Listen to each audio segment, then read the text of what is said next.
हम बात करते हैं दबाव समूह के लक्षणों की। दबाव समूह की क्या पहचान है? मैंने आपको पहले बता चुका हूं कि दबाव समूह का अर्थ क्या होता है। दबाव समूह भी लोगों के समूह होते हैं, लोगों के संगठन होते हैं, लेकिन जहां राजनीतिक दल चुनाव लड़ते हैं, सत्ता प्राप्त करना चाहते हैं, वहीं दबाव समूह चुनाव नहीं लड़ते, सत्ता प्राप्त नहीं करना चाहते। राजनीतिक दल सत्ता में आने के बाद अपनी जो विचारधारा है, जो उनकी नीतियां हैं, जो उनकी कार्यक्रम है, उनको लागू करते हैं और देश हित की बात करेंगे, राष्ट्रीय हितों के लिए प्रयास करते हैं। दबाव समूह लोगों के संगठन है, चुनाव नहीं लड़ते, सत्ता प्राप्त नहीं करना चाहते।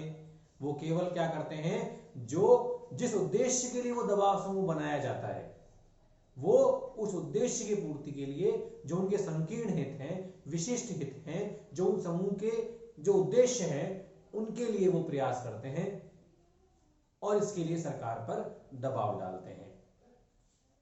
जैसे मैंने एग्जाम्पल ही बताया था कि श्रमिकों के दबाव समूह हैं, किसानों के दबाव समूह हैं, बड़े बड़े औद्योगिक जो घराने हैं उनके दबाव समूह हैं, मजदूरों के दबाव समूह हैं, है ना। ये सब दबाव समूह है। किसी कॉलोनी का निर्माण कार्य कराना है तो उसके लिए, उस निर्माण कार्य कराने के लिए उन लोगों ने अपना दबाव समूह बना लिया। सरकार पर दबाव डलवाएं, सरकार के समय अपनी मांगे रखें और जो हम कॉलोनी का जो काम करवाना चाह रहे हैं, जिस उद्देश्य के लिए दबाव समूह बना है, उस उद्देश्य की पूर्ति हमें करवानी है सरकार पर दबाव डालकर। तो अब हम बात करते हैं दबाव समूह के लक्षण की। परिभाषा से जो लक्षण है, जो इनकी पहचान है, जो मुख्य बिंदु है, वो बड़ी आसानी से समझ में आ जाते हैं।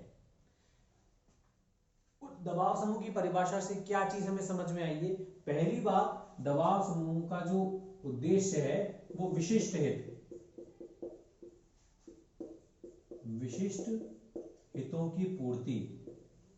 विशिष्ट हितों की पूर्ति का मतलब जिस उद्देश्य के लिए वो बनाया गया है, जिस उद्देश्य की पूर्ति के लोगों ने वो समूह बनाया, उस उद्देश्य को ही पूर्ण करवाना उस दबाव समूह का उद्देश्य है। जैसे सरकार ने कोई ऐसा निर्णय लिया जिसके आधार पर व्यापारियों को लगता है कि ये हमारे अनुकूल निर्णय नहीं है, तो वो क्या करेंगे, तो वो एक अपना समूह बना, जो बना हुआ है समूह, या वो नया समूह बना सकते हैं और उस समूह के माध्यम से वो सरकार के जो प्रतिनिधि हैं, जो शासन है, जो अधिकारीगण हैं, उनके समक्ष अपनी मांगे पहुंचाएंगे, दबाव डालेंगे, अपनी मांगों को पूर्ण करवाने की कोशिश करेंगे। तो जो दबाव समूह का जो संबंध होता है वो अपने विशिष्ट हितों से होता है। इनका संबंध राष्ट्रीय हितों से बहुत ज्यादा नहीं होता, संबंध इनका केवल विशिष्ट हितों से होता है। दूसरी बात, ये होते हैं गैर राजनीतिक संगठन। गैर राजनीतिक संगठन, जो राजनीतिक दल है वो कैसे होते हैं, राजनीतिक संगठन होते हैं, क्योंकि वो राजनीति में भाग लेते हैं। राजनीति भाग लेने का मतलब वो चुनाव लड़ते हैं, सत्ता प्राप्त करना चाहते हैं। लेकिन जो दबाव समूह है वो होते हैं गैर राजनीतिक, चुनाव नहीं लड़ेंगे, सत्ता प्राप्त नहीं करेंगे, सरकार के पीछे, पर्दे के पीछे सारे काम करते हैं। अपनी मांगों को पूरा करवाने के लिए सरकार के प्रतिनिधियों पर अलग अलग तरीके से, अलग अलग प्रकार के दबाव डालने की कोशिश करते हैं। सामने मांग रखेंगे, नहीं मानेंगे तो उचित तरीके, कुछ अनुचित तरीके भी अपना सकते हैं। तो ये चूंकि ये चुनाव नहीं लड़ते, सत्ता प्राप्त नहीं करना चाहते, राजनीति से उनका बिल्कुल सीधा प्रत्यक्ष संबंध नहीं होता, इसलिए इनको गैर राजनीतिक संगठन भी कहा जाता है।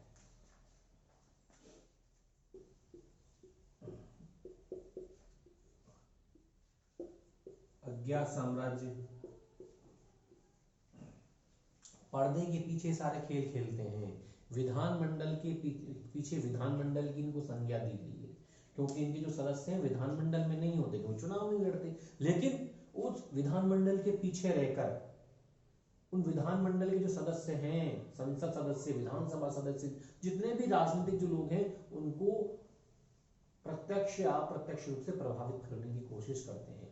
अपनी मांगों को पूर्ण करवाने के लिए उचित अनुचित कई प्रकार के दबाव डलवाते हैं। इसीलिए चूंकि इनका ये राजनीति में प्रत्यक्ष रूप से नजर नहीं आते, ये पर्दे के पीछे सारे कार्य करते हैं, इसलिए इनको SE फाइनल, बहुत बड़े राजनीतिक SE फाइनल,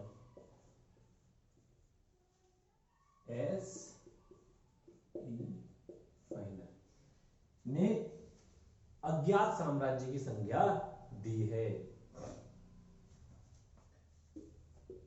राजनीति में भाग नहीं लेते, मैं बता चुका हूं, एक्सप्लेन कर चुका हूं उसको, राजनीति में नहीं भाग लेते। इनका राजनीति, ये प्रत्यक्ष रूप से राजनीति में शामिल नहीं होते क्योंकि चुनाव नहीं ये लड़ते हैं।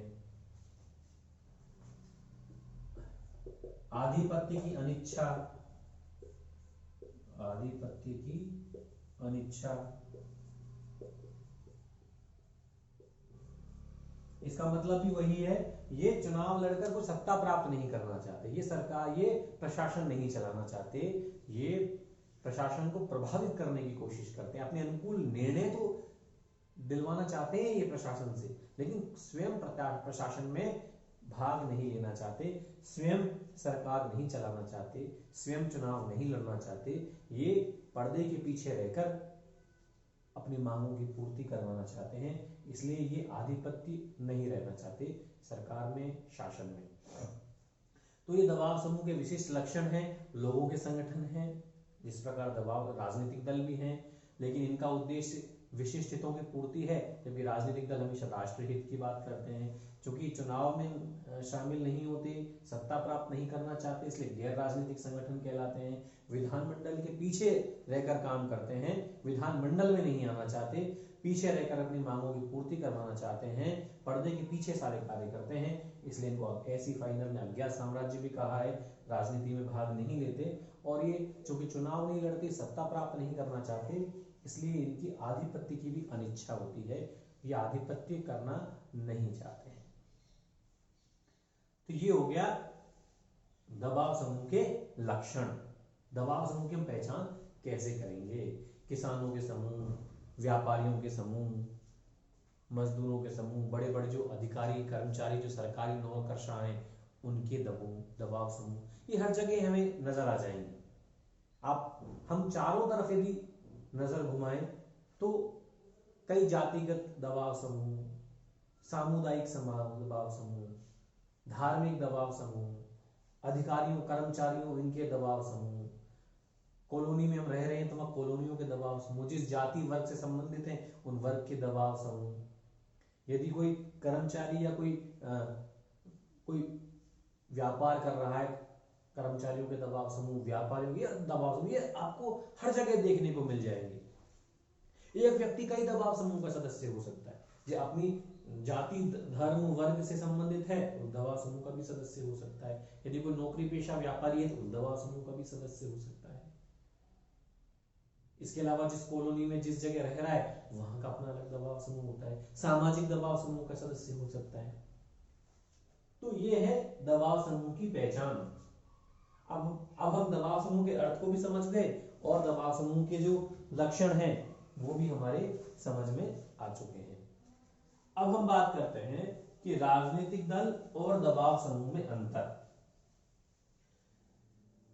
यदि आप राजनीतिक दल के जो लक्षण अर्थ पहचान लें और दबाव समूह को हम समझ लें तो अंतर निकालना हमारे लिए बहुत बड़ा मुश्किल काम नहीं है, आसान है। टॉपिक समझ में आ गया है तो राजनीतिक दल एवं दबाव समूह में अंतर, छोटे प्रश्न हैं आते हैं, उनमें भी कई बार ये प्रश्न पूछ लिया जाता है।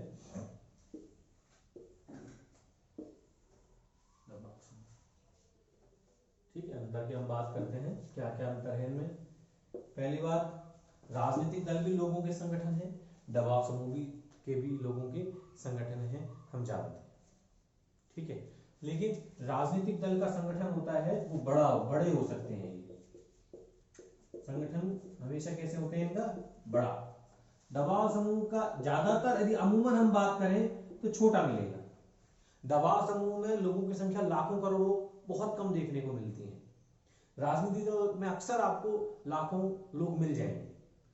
यदि कुछ गिने चुने दबाव समूह जो मजदूर जो यूनियन है बड़ी बड़ी, उसमें जरूर संख्या मिल सकती है। अमूमन सामान्यतः जो दबाव समूह का जो संगठन है वो कैसा होता है, छोटा होता है, जबकि जो राजनीतिक दल का जो संगठन है वो कैसा बढ़ेगा, कैसा होगा, बड़ा।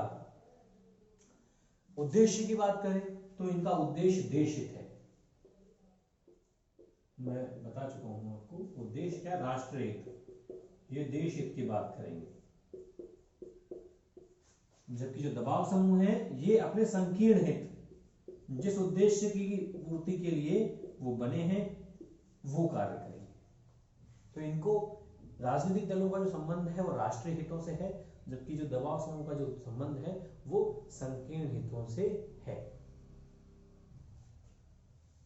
हम संगठन हो गया, चुनाव लड़ते हैं, सत्ता प्राप्ति इनका उद्देश्य है, हम जानते हैं। चुनाव नहीं लड़ेंगे, सत्ता प्राप्त करना नहीं चाहते, सबसे बड़ी बात। फिर हम बात करते हैं साधन संबंधी। राजनीतिक दल हमेशा अपने उद्देश्य की पूर्ति के लिए वैधानिक साधनों का प्रयोग करेंगे। वैधानिक मतलब संवैधानिक, संवैधानिक साधन जो उचित हैं। लेकिन जो दबाव समूह है अपनी मांगों के लिए कई बार उचित तो कई बार अनुचित साधन भी अपना लेते हैं। उचित तो ये हो गया जैसे अपनी मांग पत्र लेकर प्रशासनिक अधिकारी जो सरकार के प्रतिनिधि है वहां चले जाएं। लेकिन कई बार इनके प्रदर्शन उग्र हो जाते हैं। ये कई बार प्रदर्शन, हड़ताल, सत्याग्रह, हिंसा, राजनीतिक हत्याएं भी यहाँ पर देखने को मिलती हैं, लॉबिंग करना, भ्रष्टाचार। तो ये अपने उद्देश्य की पूर्ति के लिए कई बार उचित या अनुचित दोनों प्रकार के साधन ये प्रयोग कर लेते हैं।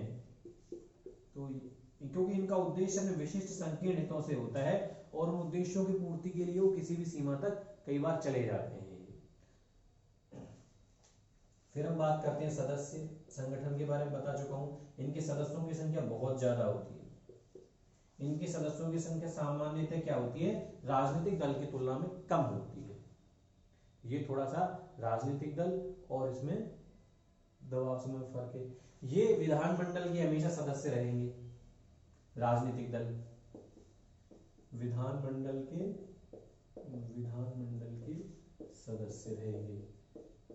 चुनाव लड़ते हैं, सत्ता प्राप्त करना चाहते हैं, किसी न किसी पार्टी के मेंबर हैं तो वो चुनाव लड़कर जो विधानमंडल है, संसद, विधानसभा, विधान परिषद हम जानते हैं, या और किसी जो राजनीतिक दल के रूप में जो इनकी पहचान है उसे स्थापित करने की कोशिश करते हैं। लेकिन जो दबाव समूह है ये विधानमंडल के पीछे रहकर कार्य करते हैं। चुनाव नहीं लड़ते, विधानमंडल के पीछे, इसलिए इनको विधानमंडल के पीछे विधानमंडल की संज्ञा भी दी जाती है, क्योंकि ये राजनीति में प्रत्यक्ष रूप से शामिल नहीं होते हैं।